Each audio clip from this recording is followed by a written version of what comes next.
प्रयागराज की cyber cell police ने Nigeria नागरिक को गिरफ्तार किया है, जिसने पूछताछ में बताया कि अभियुक्त ने कि हम लोग विभिन्न सोशल मीडिया साइटों पर तलाकशुदा बुजुर्ग हाई प्रोफाइल लोगों को आईडी सर्च करके तथा ऐसे लोगों को जो विदेशी महिला शादी से रुचि रखते हैं उनको वीरता देते हैं। ऐसे लोगों को प्रोफाइल आईडी पर विदेशी लड़की की फेक आईडी बनाकर जिस पर आकर्षण प्रोफाइल फ़ोटो लगाकर रिक्वेस्ट भेजते हैं, जिसे एक्सेप्ट होने के उपरांत मैनेजर के जरिए प्यार भरी अश्लील चैटिंग शुरू करते हैं। कुछ चैटिंग करने पश्चात मैनेजर शादी करने को तैयार हो जाता है तथा बोला जाता है कि वो कुछ अच्छा महंगा तोहफा देने की बात भेज रही हूँ। फिर हम लोग कस्टम अधिकारी बनकर पीड़ित को फ़ोन करते हैं कि आपका महंगा तोहफा है। उसको छुड़ाने के नाम पर उनसे मोटी रकम ऐड कर ये इस तरह से ठगी करते थे। ऐसे में क्या कुछ कहना है IG range Prayagraj doctor Rakesh का और किस तरह से इसको गिरफ्तार किया गया है और किस तरह से ये करते थे फ्रॉड।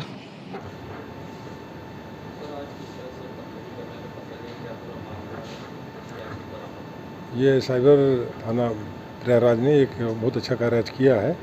इन्होंने जो है एक साइबर ठग को पकड़ा है, जो कि फेसबुक पर आईडी बना करके खासतौर से तलाकशुदा और अविवाहित लोगों को आकर्षित करके कि वहाँ पर उनसे आईडी बना लें और उनसे चैट करें, उनसे विवाह शादी तक की बात की तक जाएं और इसके बाद वो कुछ गिफ्ट देने के नाम पर वो उनको पैसा लेते थे और वो पैसा डलवाते थे अपने खाते में। और इस तरह से एक प्रकरण यहाँ का आया था जिसमें करीब 20 लाख की ठगी हुई थी और एक व्यक्ति जो इस पर फेक आईडी का शिकार हो गया था और वो लगातार गिफ्ट भेजने के नाम पर महिला की आईडी लगाकर गिफ्ट भेजते थे। ये उस गिफ्ट पाने की लालच में 20 लाख रुपए उस खाते में डालते गए और ये ठगी हुई, जिसमें आज एक नाइजीरियन नागरिक पकड़ा गया है। नगरी प्रयागराज होने वाले कुंभ की जहां तैयारियों में जिला प्रशासन और मेला प्रशासन अभी से तैयारी में जुटा है, तो वहीं अब आईजी रेंज प्रयागराज ने कुंभ के से पहले सुरक्षा के दृष्टिगत बड़ा ऐलान किया है। उन्होंने कहा है कि अब शहर के एंट्री पॉइंट्स पर कैमरे बढ़ाए जाएंगे या संवेदनशील इलाके हैं वहां भी कैमरे बढ़ाए जाएंगे। सुरक्षा के दृष्टिगत अब सीसीटीवी हाईटेक तरीके से लगाए जाएंगे। क्या कुछ कहा है आईजी रेंज प्रयागराज ने, आइए सुनाते हैं आपको। देखिए, स्मार्ट सिटी प्रयागराज में अब तक कुल लगभग 1200 कैमरे लगे हुए हैं और इनसे काफ़ी स्थान आच्छादित होते हैं, लेकिन आने वाले समय देखते हुए कुंभ को देखते हुए यहाँ पर और 6 से कैमरों को बढ़ाने की आवश्यकता महसूस की गई, जिस पर कार्रवाई हो रही है। इसमें सभी हम लोग जो खासतौर से जो हमारे एंट्री पॉइंट है नैनी और अंदावा और झूसी का क्षेत्र और शहर के वो इलाके जहाँ पर जो संवेदनशील है, मेले के लिए महत्वपूर्ण है और जो है यातायात के लिए महत्वपूर्ण है या सामुदायिक रूप से संवेदनशील सभी इलाकों को कवर करते हुए हम उस इलाके में कैमरे बढ़ाने जा रहे हैं जहाँ कमी रह गई थी। और इस 600 कैमरे बढ़ने से हमारी कवरेज बहुत अच्छी हो जाएगी, जिससे कभी कोई अपराध होगा, इस तरह कोई कानून व्यवस्था की समस्या आएगी तो तत्काल नियंत्रण पाया जा सकेगा। चारों तरफ पॉइंट्स पे लगाए जाएंगे शहर के, चारों तरफ शहर के जभी जो बाहरी इलाके हैं और जो शहर के अंदर हैं जहाँ पर कैमरों की रीच अभी तक नहीं हो पाई थी, तो जहाँ कमियाँ रही उसको पूरा करने के लिए लगभग 600 कैमरे लगाया जा रहा है। ठीक सर, थैंक यू। नगरी प्रयागराज में भाजपाइयों ने राष्ट्रपति उम्मीदवार द्रौपदी मुर्मू की जीत पर जश्न मनाया है। साथ ही उन्होंने डीजे ढोल ताशे के साथ यहां पर आतिशबाजी कर एक दूसरे को मिठाई खिलाकर जश्न मनाया है। साथ ही इस मौके पर भाजपा महानगर अध्यक्ष गणेश केसरवानी व मंत्री विधान परिषद सुरेंद्र चौधरी व अन्य भाजपा कार्यकर्ता मौजूद रहे, जिन्होंने सुभाष चौराहे पर जमकर नारेबाजी की और जीत का जश्न मनाया। क्या कुछ कहा है सुरेंद्र चौधरी ने, आइए सुनाते हैं। आज एक ऐतिहासिक विजय दिवस के रूप में मनाया जा रहा है। श्रीमती राष्ट्रपति महामहिम द्रौपदी मुर्मू जनजाति के हैं राष्ट्रपति चुने जाने पर आज ये पूरे महानगर, पूरे प्रयागराज ऐतिहासिक जश्न पटाखे के साथ, मिठाइयों के साथ, अनार के साथ, पूरा एक तरीके से कह लो पूरा देश खुशी का माहौल है। यहाँ तक कि जो गिरवासी, बनवासी, जनजाति के लोग हैं, दलित समाज के लोग हैं, झुग्गी झोपड़ी में जहाँ कोई जानता नहीं था कि मुर्मू कौन है, आज पूरा यह देश जान गया है कि आदिवासी, जनवासी, गिरवासी, बनवासी कैसे इनको उत्थान किया जाए, आगे कैसे बढ़ाया जाए। ये मैं बार बार कहता हूँ कि धन्य हुआ देव पुरुष नरेंद्र मोदी जैसे बेटे को जन्म देकर एक इतिहास रचा। उन्होंने तरह लंबा सोचा कि ऐसे जनजात को आप एक राष्ट्रपति बनाकर एक देश गरीब तबका जनजात के तबके के लोग गली में जो पत्तल उठाने का काम करते थे, झूठा खाने का काम करते थे, उनको समझ नहीं था। आज यह राष्ट्रपति बनाकर एक बहुत बड़ा इतिहास रचा और देश में समाज हित में समाज के काम किया गया है। नरेंद्र मोदी है एक ऐसे व्यक्ति हैं जो यह काम कर सकते हैं, चाहे कुंभ मेले में रहा हो, पैर पखारने की बात हो, सफाई कर्मियों का, स्वच्छता का हो, झाड़ू लगाना, नहीं तमाम चीजें जो नहीं सोच पाता है वहां से नरेंद्र मोदी यह एक इतिहास बना दिया पूरे समाज में। आज उसी का जश्न माहौल है और जश्न पूरे जगह मनाया जा रहा है, हर क्षेत्र में मनाया जा रहा है, गली गली। सुरेंद्र चौधरी, विधान परिषद। जहां योगी सरकार 2 में विधायक और मंत्रियों की नाराजगी साफ दिख रही है, ऐसे में अब विपक्ष भी चुटकी ले रहा है। तो वहीं अब विपक्ष के कांग्रेस नेता बाबा अवस्थी व सैयद अस्करी ने क्या कुछ कहा है, आइए सुनाते हैं। ठीक तो नहीं चल रहा है, योगी 2 सरकार में मामला ठीक तो नहीं चल रहा है, तमाम आवाज़ें निकल रही हैं। अब एक सियासत का या सत्ता जो है संचालन का एक सिद्धांत है जो पुराना जो है डाकुओं के गिरोह का भी सिद्धांत होता है कि लूट के माल में बराबर की हिस्सेदारी होनी चाहिए। अब सवाल ये है कि अब उनका एक मंत्री जो है, जो दिनेश खटीक है, उन्होंने जो है ये कहा कि साहब जो है हमारी उपेक्षा हो रही है।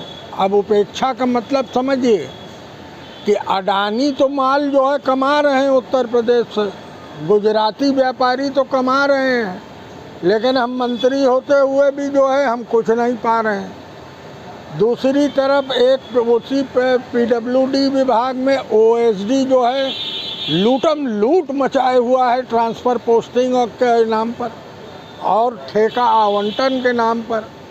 स्वयं मुख्यमंत्री जी को जो है एक सिरे से बर्खास्त कर देना चाहिए पूरे मंत्रालय को कि जिस मंत्रालय में योगी जी ने जांच बैठाला है, एक सिरे से जो है अगर आप ईमानदारी सरकार चला रहे हैं, एक सिरे से जो है आपको बर्खास्त करना चाहिए। और लूट के माल में बराबर की हिस्सेदारी का ये झगड़ा है मेरे हिसाब से। लेकिन नाराजगी है कि तुम रेल रहे हो और हमें जो है कह रहे हो कि जो है सतुआ और नून खाओ। देखिए, इस वक्त जो है हालात है उत्तर प्रदेश में, यूपी के, वो योगी सरकार हर तरह से विफल है। उसके मंत्रियों का मामला हो या जनता से जुड़ा मामला हो, सभी नाराज़ चल रहे हैं। मंत्री जो जिस तरीके से जो है अभी विनोद खटीक का वाला मामला आया है, तो दिनेश खटीक का, तो उस पर भी जो है उनका जो इस्तीफ़ा है वो एक तो मात्र नौटंकी लग रही है, इसलिए कि उनको इस्तीफ़ा देना तो होता तो राज्यपाल को देते वो इस्तीफ़ा जो है अमित शाह को दे रहे हैं। तो ये सारा घूम फिर के जो है अपना दबाव बनाना है और कुछ नहीं है। ये इस्तीफ़ा इनको देना था तो राज्यपाल को देते।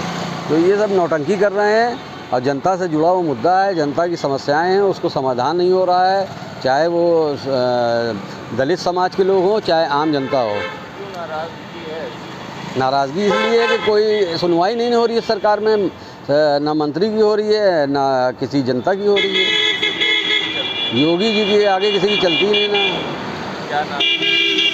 सैयद मोहम्मद अस्करी, महानगर समाजवादी पार्टी प्रवक्ता। प्रयागराज जहां फुटकर खाने पीने और खाद्य सामग्री पर 5% GST लगाए जाने के बाद अब जहां दूध, मक्खन और साथ ही दाल चावल पर भी GST लागू हुई है, ऐसे में आम जनता पर इसका क्या असर पड़ रहा है और दुकानदारों में इसको लेकर और जनता में नाराज़गी है, ऐसे में क्या कुछ कहना है लोगों का, आइए सुनाते हैं आपको। जैसा कि आप लोग जानते हैं कि व्यापारियों को काफ़ी नुकसान हो रहा है, बाज़ार में काम है नहीं, बिल्कुल काफ़ी सन्नाटा है और ऐसे सरकार ने 5% GST लगा दिया है दूध पे और पनीर पे। तो ये काफ़ी दिक्कतों का सामना हो रहा है और इस तरीके का रेट बढ़ता रहेगा और GST बढ़ती रहेगी तो व्यापारी कहाँ जाएगा, क्या करे व्यापारी, ये बताएं आप। तो साहब खान चौक व्यापार मंडल अध्यक्ष। इसमें क्या कहेगा आदमी, कुछ भी नहीं कहेगा, बिजनेस एकदम है नहीं। और जो अब खाद्य पदार्थ में जिस तरह से GST बढ़ा दी गई, जो कभी नहीं वो अब हो रहा है। अभी तो हम लोग बिजनेस ही से परेशान थे, जैसे तैसे घर परिवार चल रहा था, लेकिन अब इन टैक्सों की वजह से तो नहीं लगता कि अब घर परिवार भी चल पाएगा। बड़ी ही ज़्यादा मुश्किल होगी इन चीज़ों में कि हम घर किसी तरह से चला लें या क्या कहते हैं बाल बच्चे को देख लें। गैस कनेक्शन का दाम भी काफ़ी बढ़ गया है और लगता नहीं कि ये कभी कम होगा। और भी बढ़ने के इसके चांसेस हैं। मोहम्मद सैफ़ी। पहले से ही जीएसटी की मार हम लोग ऐसे ही झेल रहे हैं, उस पर से महंगाई की मार झेल रहे हैं। छोटे मोटे दुकानदार जो हैं, अगर उनको 5-10% उनकी जीएसटी बढ़ा दी जाए तो भाई हम लोगों का काम धंधे का क्या हाल होगा। जो पहले से भी काम धंधा हम लोगों को वैसे भी खराब चल रहा है, एकदम बेकार चल रहा है, उस पर जीएसटी की मार चल रही है। दूध, दही, मट्ठे, मक्खन पर जो जीएसटी बढ़ाई गई, इससे आम नागरिक पर क्या असर पड़ेगा? बहुत ही बुरा असर पड़ेगा साहब। ऐसा असर पड़ेगा कि आम जनता को तो अब तो कोई भी चीज़ खरीदना ही मुश्किल हो जाएगा। क्या नाम है गरीब आपका? तबके के लोग हैं, जो लोकल क्लास के लोग हैं, उनके लिए तो और ही ज़्यादा मार पड़ रही है भाई जीएसटी की। क्या नाम है आपका? ये हमारा नाम सरफराजुद्दीन है।